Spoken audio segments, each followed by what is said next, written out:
Boa, né? Seguindo aí com a sequência de vídeos gravado direto do home office, né? Com vizinhos construindo à direita, vizinhos construindo à esquerda e vizinho do fundo também construindo, né? Vai gostar assim de construir lá longe.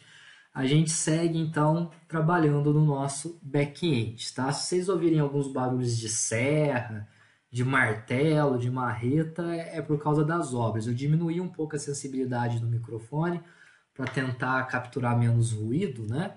Mas não sei muito bem como é que vai ficar, então já peço desculpa. Enfim, né, vamos seguir com o nosso back-end.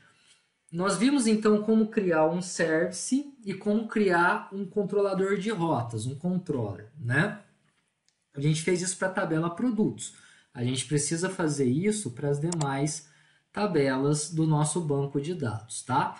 De modo geral, isso acaba sendo repetitivo, né? Então, a base do que nós fizemos para o service produto e para o controller produto vai ser a mesma base aí para eu fazer o service campanha, o controller campanha, o service usuário, o entregador, vendedor e assim, né, por diante, tá?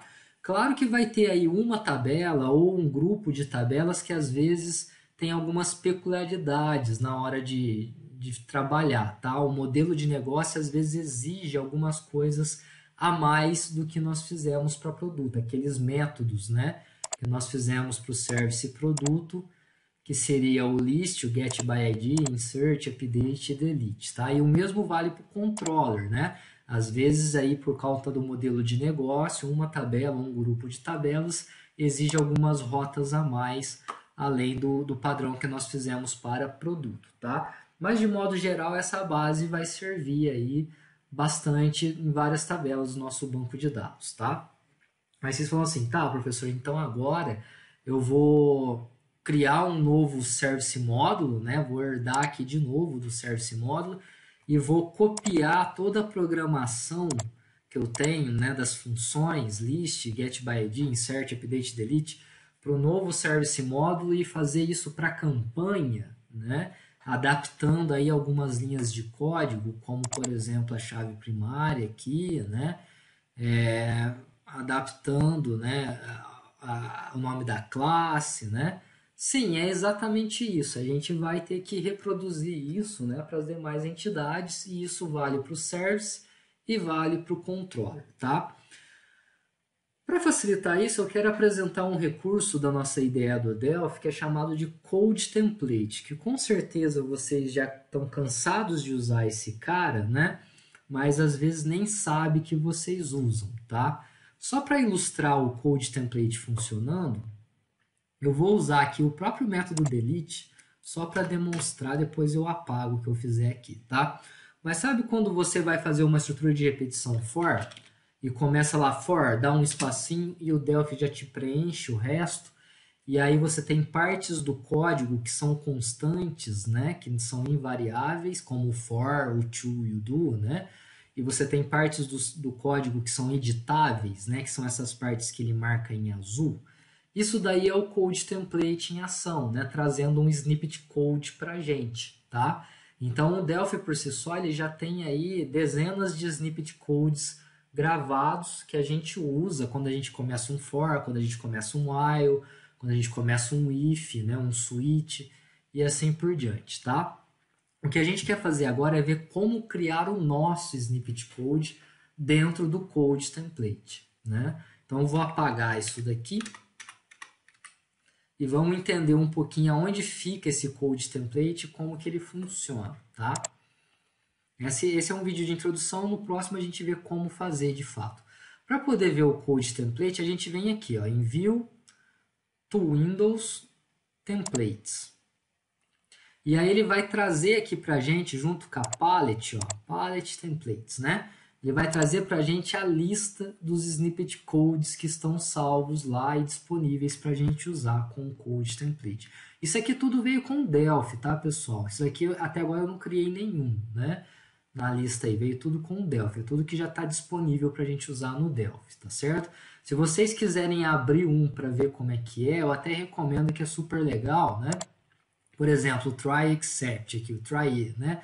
Seleciona ele, botão direito e edit, ou se quiser, clica aqui no botãozinho de editar, tá? que ele vai abrir para vocês, né, o código do Snippet Code, tá certo?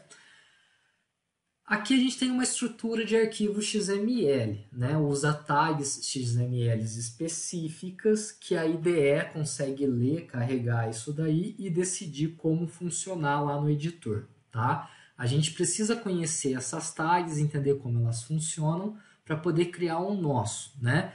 Legal, aonde que eu consigo material sobre isso? Aonde que eu consigo material para consulta sobre isso daqui, essas tags que eu vejo aqui, tá?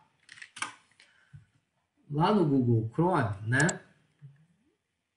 Vocês pesquisem aí, né? Code Template Delphi. Você tem aqui, ó.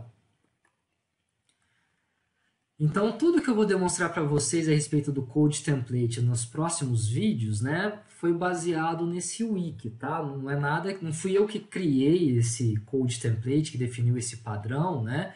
Eu não nasci sabendo dessas tags, eu tive que consultar aqui, tá? E eu recomendo que vocês também consultem, né, quando for fazer algo relacionado a Snippet Codes, a trabalhar com isso daí, tá certo? Mas aqui é bem legal, porque ele dá uma introdução, né, bem completa sobre a ferramenta e as tags e até traz exemplos, ó, né, do que a gente pode fazer, o que a gente pode usar, né, onde fica disponível. Ele traz a documentação, ó, tá, das tags, o que as tags fazem, né? Por que elas são importantes, tá certo? Fora isso, né, vocês também podem, né, comparar a documentação em si com os snippet codes que já existem para o Delphi, tá? Era isso que eu queria mostrar para vocês nesse vídeo. Para ele não ficar muito grande, eu vou encerrando o vídeo por aqui. Essa é só uma introdução do Code Template, tá certo? No próximo vídeo, eu vou demonstrar como fazer um snippet code para os services, né, do Horse, tá? E como que a gente consegue testar isso daí. E aí mais um vídeo para demonstrar como fazer o snippet code por controller do Horse, tá certo? Espero que vocês tenham gostado e até a próxima.